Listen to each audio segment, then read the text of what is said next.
Formulir itu berasal dari bahasa Belanda, yaitu formulier tulisannya. Teks formulir sendiri adalah teks yang ditulis pada sebuah kertas atau pada media digital yang berisi beberapa pertanyaan formal yang harus diisi. Formulir digunakan untuk mencari suatu keterangan tertentu.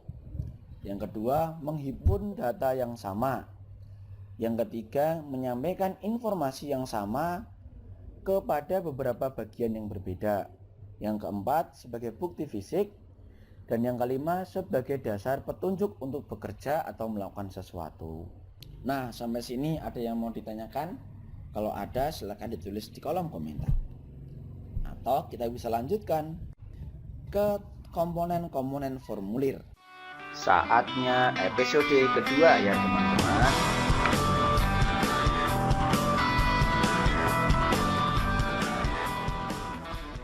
Yang pertama ada bagian pendahuluan. Ini berisi nama lembaga, alamat lembaga, nomor telepon, identitas yang mengeluarkan formulir.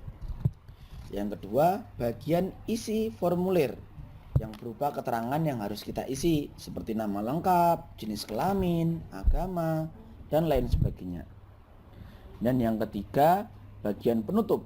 Ini berupa tempat dan tanggal pengisian, tanda tangan, dan nama jelas pengisi. Tentu disesuaikan dengan kolom-kolom yang ada pada formulir. Ada beberapa sikap yang perlu kita junjung saat mengisi formulir. Yang pertama, kita harus jujur saat mengisi formulir, terutama formulir pendaftaran. Tidak boleh ada yang disembunyikan atau mengada-ada. Yang kedua, akurat, sesuai data resmi yang kita miliki. Kita cek nama kita, tulisannya sudah betul atau belum. Cek tanggal lahir, sudah betul atau belum. Kemudian yang ketiga, lengkap. Jadi identitas diri yang diperlukan formulir harus diisikan semua. Dan yang keempat, jelas, terutama saat menggunakan tulisan tangan. Jadi harus yang mudah dibaca oleh orang lain. Nah, teman-teman kelas 6 nanti akan mengisi formulir saat teman-teman menghadapi ujian, yaitu dinamakan formulir ujian khusus.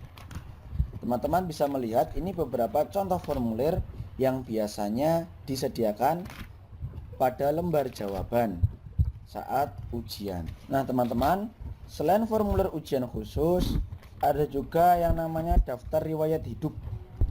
Daftar riwayat hidup ini berisi identitas teman-teman serta perjalanan teman-teman, baik dari sisi pendidikan, sisi prestasi, maupun dari sisi yang lain. Ini teman-teman bisa memperhatikan daftar riwayat hidup berikut. Lengkap ya, ada nama, tempat tanggal lahir, umur, agama, alamat, hobi, pendidikannya apa saja, nama orang tua, dan lain sebagainya. Bahkan prestasi yang teman-teman raih juga bisa dimasukkan ke sini. Lalu apa sih fungsi atau manfaat dari daftar riwayat hidup? Yang pertama tentu sebagai biodata kita, informasi tentang diri kita yang nantinya apabila diperlukan bisa kita serahkan atau kita sampaikan kepada orang lain.